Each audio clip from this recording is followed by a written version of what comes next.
Coming up today on Locked On at Texas Tech, bracing for Big 12 preseason expectations for the Red Raiders, and we get to a familiar Mississippi mashup next on Locked On Texas Tech.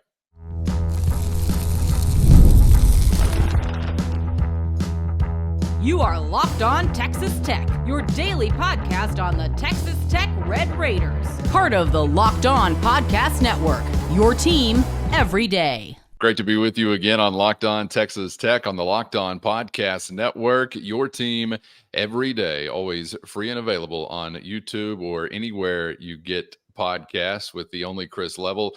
I'm Casey Cowan. Chris, great to be back with you and great to be back talking Red Raider football with a bonus round ball cherry on top as we wrap up the conversation a little bit later on today. But looking ahead to Joey McGuire's gang for 2024, and of course, consuming all of these preseason lists, teams, publications, projections, predictions, because that's what we do this time of year. And one of those that we've been taking in and trying to digest in recent days and hours is from Phil Steele, who always has given you quite a lengthy list to consider on whatever front and whatever conference. But one thing that stood out to us that we wanted to get into today was a top 40 kind of category that did not feature the Red Raiders among some others in the Big 12 conference.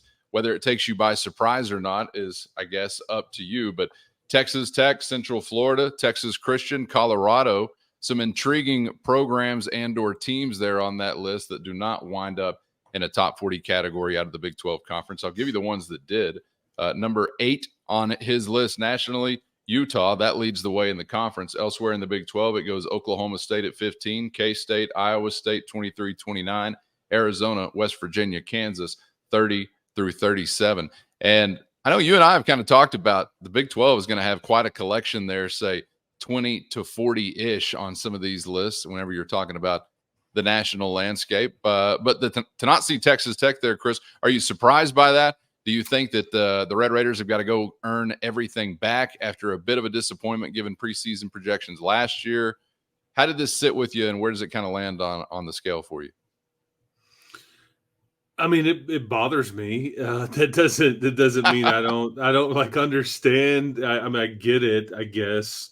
I think because when I looked at this and I saw this, I started kind of like trying to dig into what they were saying and the rationalization of it. I'm trying to already kind of look ahead to, like, for the next month or so when we start getting, this is the media predictions for what this league is going to look like from 1 to 16. And when you have, I think we would all agree, there's these tiers of teams as contenders, or boy, they could be right there. I think it's whether you get into that second or third tier, it feels like everybody's the same, and you could talk yourself in and out of a lot of those teams. Like, I mean, it's not going to shock anybody if somebody other than Utah, Kansas State win this league, and those seem to be two of the teams that are getting talked about the most. There's 7 to 8 other teams that could easily win this league. And you would go, yeah, I could absolutely see that. But seeing them listed on paper from, say, 3 to 10 or 11, that's what's fascinating to me, because somebody that's ranked 10th or 11th is going to be, pissed. They're going to feel, like they've been treated poorly, or why are you picking on me, kind of thing. And so that's what I was looking at it from that scope. I think in some ways Oklahoma State is a lot higher on this poll than they are in a variety of others, but I get it. I mean, they went 10-4. They have a first team, what I think is an All-American running back. They have their entire offensive line back. They have Mike Gundy, who at the very minimum, they're going to win 8 games, because guess what? He's done it for, I think, 18 years in a row? Maybe the best coach in the Big 12 running. And I think some of that's where you kind of tip your cap to some of these conversations. However, some of them don't necessarily go that way. But I think in Oklahoma State's case, it does. I think West Virginia has not been included in a lot of preseason top 25s. In this case, they're 35th. This is a team that won 9 games. They have a lot back. Now they have to replace a lot on the offensive line. And I think that is that's a key here because they were really good up front. I mean, Zach Frazier, one of the best offensive linemen in the, I think, in the country. And then the draft, I mean, he got picked by the Steelers and all those things. That part is interesting but they're a little lower here at 35th. I've been real triggered by seeing where Kansas is ranked because I've seen everything from they're a playoff contender to, like, in this case, they're 37th. I tend to agree more of this than I do them being a playoff contender, just because I think Lance Leipold is a miracle worker. There's no doubt. However, a lot of the folks that feel like they are a league title contender or a playoff contender are basing this solely on the quarterback, Jalen Daniels, and he has not proven in any way that he can stay healthy. And I think that's tricky. Why do other teams get punished based on a quarterback injury like a Baron Morton, but you're going to look past it with this kid when and there's no Jason Bean there to save the day like there was last year. And he was an able replacement. So, but I think that I guess my point is looking at this, do we need to be prepared for Texas Tech to be picked 8th, 9th, 10th, 11th? Because I think that if this is in any way a reflection, that's kind of what you're staring at here. And this doesn't include because I think TCU and UCF and Texas Tech are in a tier that could absolutely be every bit as good as the West Virginias, the Iowa States, the Arizonas, that whole crew, Kansas included, all that stuff. So it's just interesting to kind of figure out how to rank them on paper. But yeah, I mean, it sucks to not see Texas Tech in the top 40. It kind of depends on what you think of these various outlets or publications, as to whether or not you really want to devote a whole lot of energy to it or time to it, because some may just, Fair. I don't know, use it to line their parrot cage or whatever your tropical bird of choice would be. Maybe macaw, macat, toucan, cockatoo. I could go for a little while on that. Phil Steele, to me, has never really been one that I've spent a lot of time on, maybe because of the depth that you have to cover to spend any time on it to make you feel like you understand it, because he's like one of those that kicks out 15 different teams. We got first team, second team, third team, 14. I'm like, I think you're just giving everybody an opportunity to see their baby boy's name on a list somewhere, which maybe there's an audience for that. Parents are like, yeah, I'll buy this. My kid's there on the all 17th Big 12 preseason team. So, but the interesting thing about this one, Chris, is that I guess I would say, as it relates to where some of these teams are slotted from the Big 12 conference, this one looks a little more accurate to me than others have. And it really has to do with those two that you named, where you've seen Oklahoma State and some other preseason perspectives get so little love. And we've talked about that on other episodes being a little bit confusing. But then Kansas, the inverse of that, you've really seen them get a lot of love, and maybe they're going to justify that. But being in Big 12 country, watching Kansas football for as long as we have, we remain very, very skeptical that's actually going to be the case. I mean, you took a 500 football team to their house and won a season ago, albeit one you had to take down to the wire. But I thought that was interesting about the list. So make of it what you will as it relates to Phil Steele. But the thing that has been consistent across most of the preseason projections I've seen, and I'm curious to hear from the listening or viewing audience, Red Raider fans, as to whether or not this is surprising to you or if you understand it, has been pretty much Texas Tech not being on the radar anymore. You got the dark horse out of the shadows, kind of radar love a year ago, and then you come out of the gates, you fall on your face against Wyoming, you have a 6-6 regular season. So I think there's a lot that you've got to take back. So as a fan personally, I'm well prepared to see Texas Tech projected low in Big 12 preseason rankings. I'm not surprised to see them not getting that kind of spotlight. Now, there have been a couple here or there that are like, don't sleep on Tech, but probably most Tech fans are maybe kind of sneezing at that and saying, yeah, we'll see about that, buddy. But I don't know. We'll have to consult, as always, the wisdom in the YouTube comments to see how they really feel. Do you think that Tech fans are going to be a bit taken aback or surprised if you did wind up in an 8-12, possibly kind of preseason conference projection?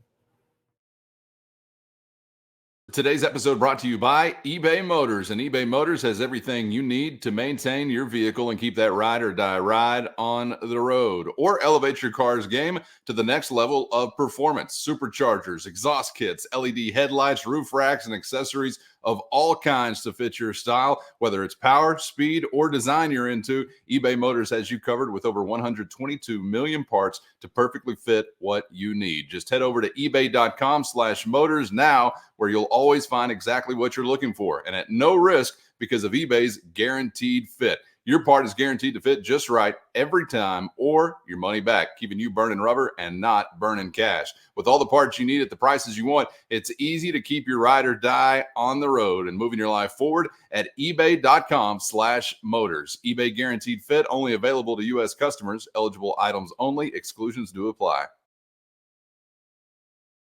Do you think that Tech fans are going to be a bit taken aback or surprised if you did wind up in an 8-12, possibly kind of preseason conference projection? I think yes and no. I think that's a mixed bag on kind of what people, because again, you're tapping into people's emotions here, and you're dealing with. Some people may get initially triggered, and then you go, well, okay, I get it. And maybe I don't think Phil Steele is doing this, but I mean, I think some of this is there's a bit of a punishment or a bit of a we talked a lot about you last year tax that you're having to pay here. Yeah, that's a great way to put it. I think there's some truth to that. Hey, burn me last year, and I'm not going that way. So you just don't know where and like for Phil Steele's standpoint, I think this task of like you put a publication together, and he talks to all these coaches. I used to have him on the show that I was doing that we used to for the place that we used to work at, Cowan, and we'd have him on once a summer, and he was well versed and he's well studied, but he's got to put pen to paper and he's got to have an opinion. And I don't remember what he had last year, but more often than not, he's pretty close to some of this stuff. Not always, and nobody's perfect with this stuff. I wish I understood, I guess, some of his reasoning. And so we're clear, I don't have his magazine in front of me. I think it's just gone to print, and people are starting to see some of these things online, and you'll see some of this start to circulate on the Twitters and all these kinds of things as things get released. But I don't know his rationalization. But if it has anything to do with that they lost a lot, true. They have a semi-question at quarterback. I'll listen to that. We've talked about this. Their offensive line is a question. Hence the reason that you influx 4 to 5 transfers into your program. I get it. But like, for example, you can't tell me you can't pick Utah at 8 and then tell me that they were an 8-5 team last year, which is basically 1 win and 1 loss difference from what you were. And they have Cam Rising, who's supposed to be their quarterback, and yet he hadn't played football in about a year and a half. Now, now you may in Cam Rising, but maybe that's the tip of the cap to Kyle Whittingham. To which I would say, okay, sure. Touche. I get it. But don't you agree? I know we've talked about it. The Gundy thing, like for some reason this year at least, is not getting that same tip of the cap. I don't know why. To some, they're not. I get it, and to others, like maybe that's what he's doing here. Because I mean, it's hard to argue with Kyle Whittingham, Mike Gundy, and Chris Kleiman. That's who he's got, like the top 3 in the Big 12. I have zero arguments with how good I think those people are at running their programs. They've got bodies of work. They've played for championships. They've won. They haven't had bad seasons, really. I mean, they just are very consistent and steady and all those things. So to each his own. That's what makes this stuff fun. I would tell you that I would be extremely disappointed if the Red Raiders don't end up much better than a top 40.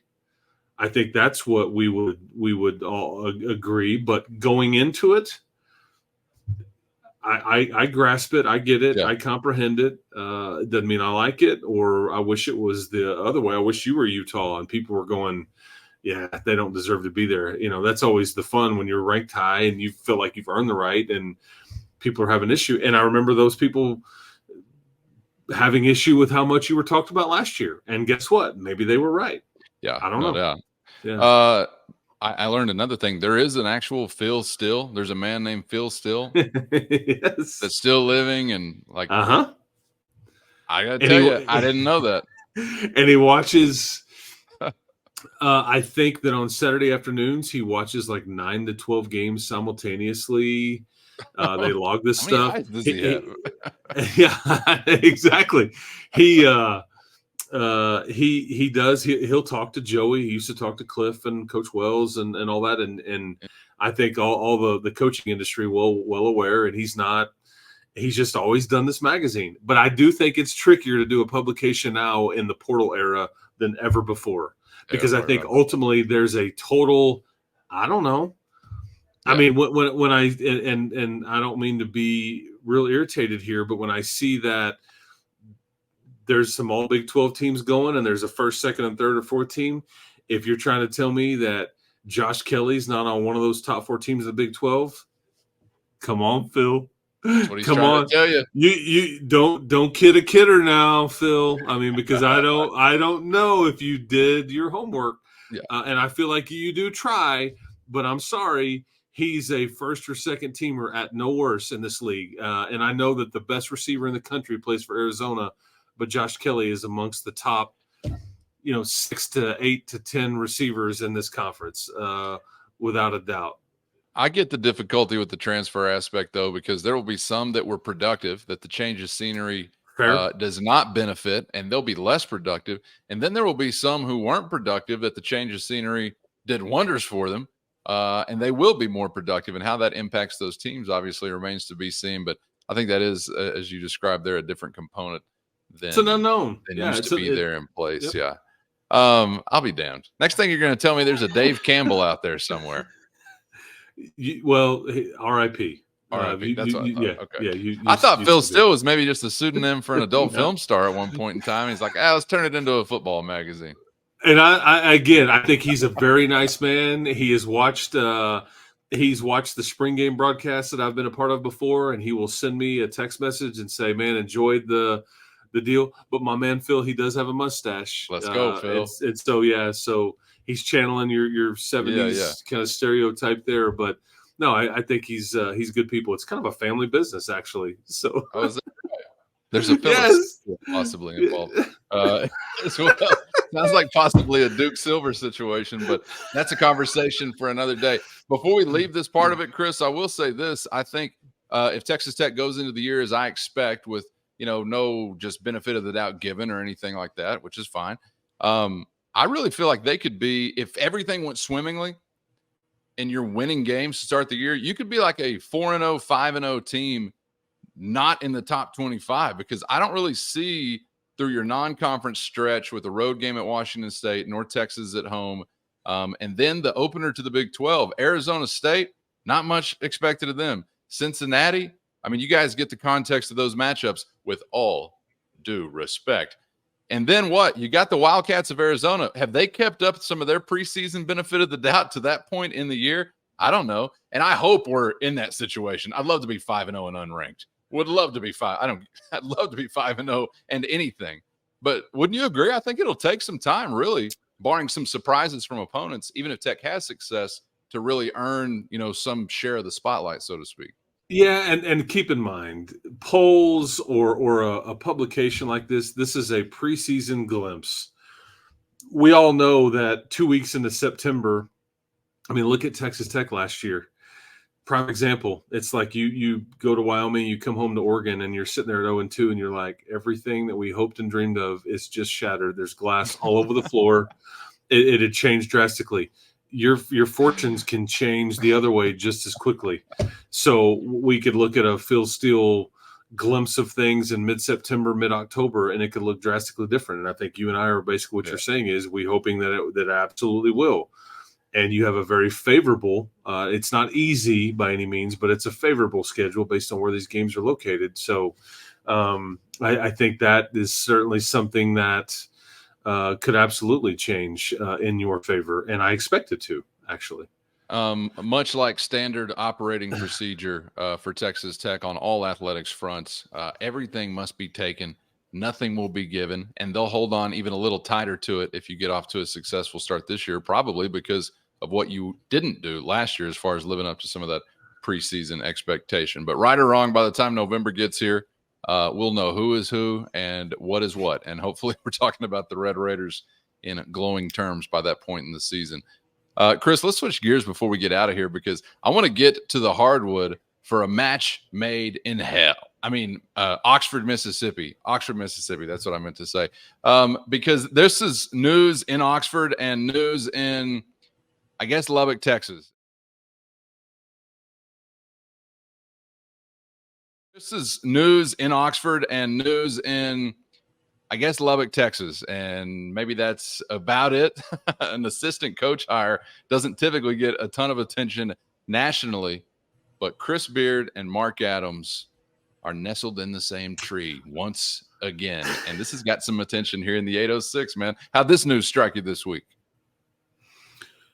Zero surprise. I thought this would happen last summer. It was rumored to be happening last summer. I don't know if everybody was aware of that or not. I think Mark spent a lot of time in Oxford. I say a lot. I mean, you know, there were times where he was there, and whether it's just talking basketball or figuring out next step or just kind of, you know, whatever it may be. I thought that there was a serious possibility that they may get into this, you know, relationship again last summer. I'm not shocked at all. I don't exactly know the role here as defined, if he's an actual assistant coach or if it's analyst, or what exactly his duties will. He will have something to do with the defense, I can tell you that. But it's funny because my question is, do people, I mean, are people frustrated with this, or what's their opinion of it, or do they care? I'm kind of indifferent in a way. You're not playing them. There's and that's what I was going to get into. This is actually essentially your Texas Tech 2018 coaching staff. It's not the Final Four year, but I think that's the Elite Eight year. Although Ogden may have been on that one, but there's a combination here. I mean, it's Chris, it's Mark, it's Brian Berg, it's Bob Donewald, it's Al Pinkins, it's John Riley, it is Elliot DeWitt, who's the video coordinator. It is, I mean, I would know nearly the entire staff, and there's a lot of people that I still talk to that I think are damn good at what they do.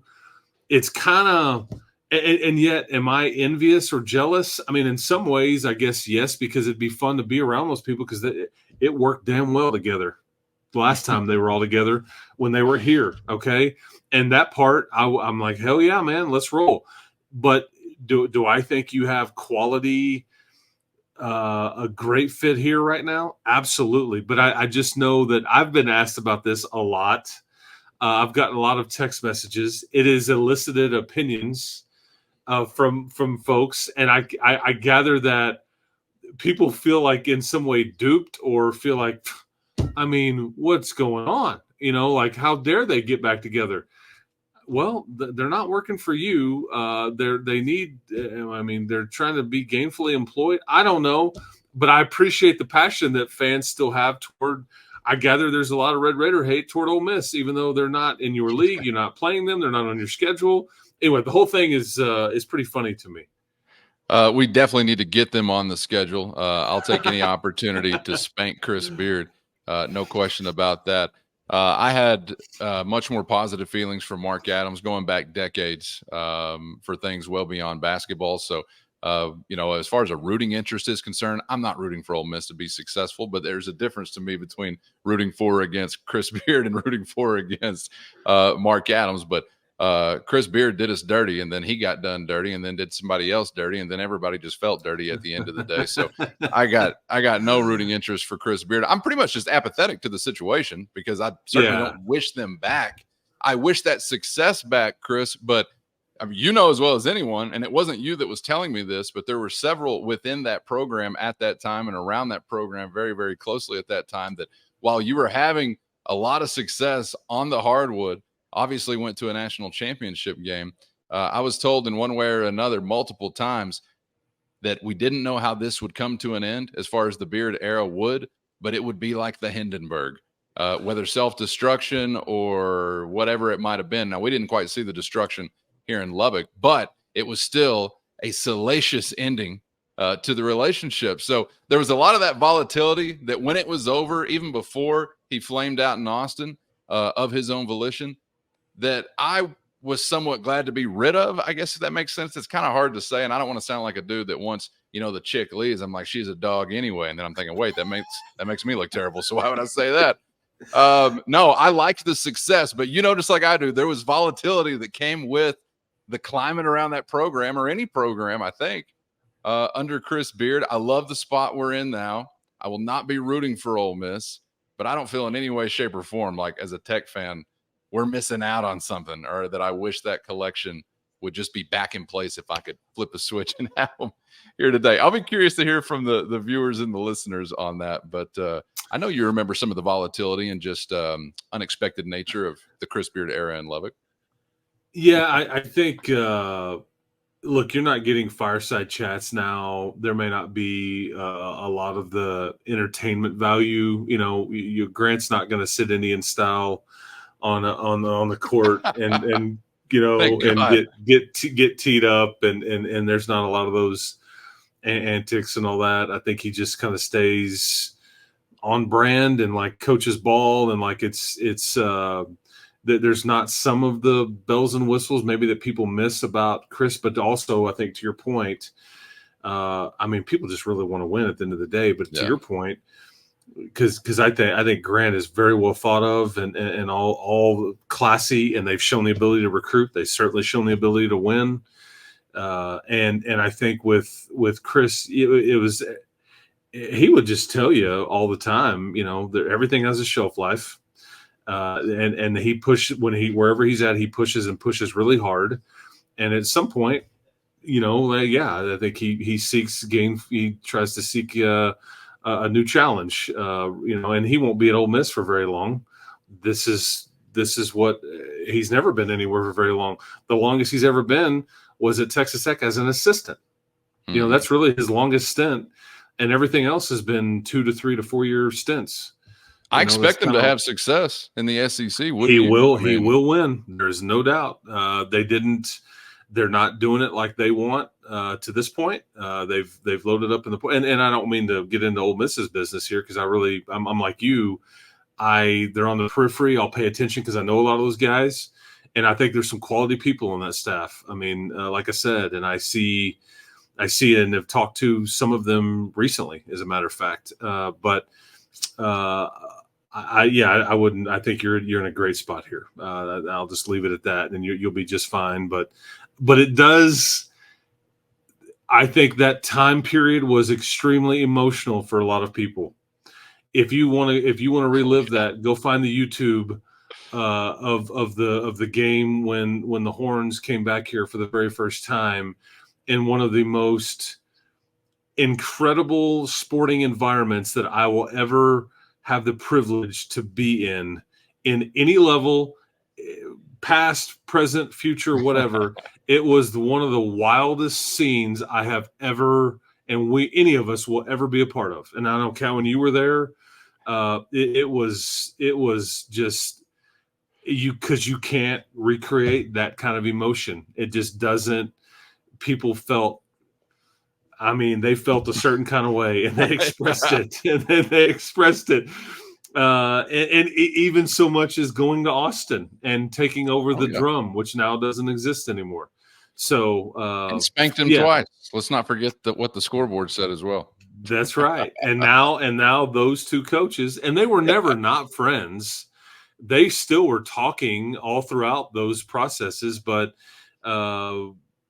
they just weren't allowed to really get into that publicly. And I think Mark made a decision that was best for him, and Chris did what was best for him, and they competed against each other and all that stuff. But I do appreciate people having an opinion on this, even though it is Ole Miss basketball, and it's two guys that were your head coach very, very recently, that both left here for a variety of different reasons, and it wasn't pretty either way. I know you said we can never recreate that again, but I'm just thinking in my mind, like, go to a national championship game have a coaching change a couple years later. He comes back to the building. You beat him twice that year.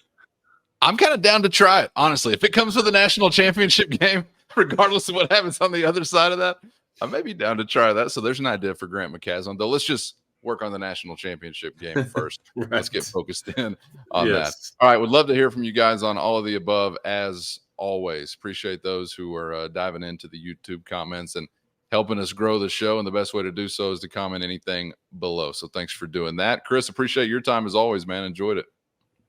Yeah, that was fun. We will do it again tomorrow, and appreciate everybody for subscribing, listening. It's off season time now, but off season won't be around for too much longer. There is no off season on Locked On Texas Tech here every damn day, whether you like it or not. We're coming for you. Furniture store, television sets, doctor's office, lobby TVs. We want to be there round the clock. So all you got to do is click that play button wherever you get podcasts or on YouTube, and make sure you're subscribed. Thanks to those who already are, and thanks for being out there. For Chris, I'm Casey. We hope to see you back for the next round on Locked On Texas Tech.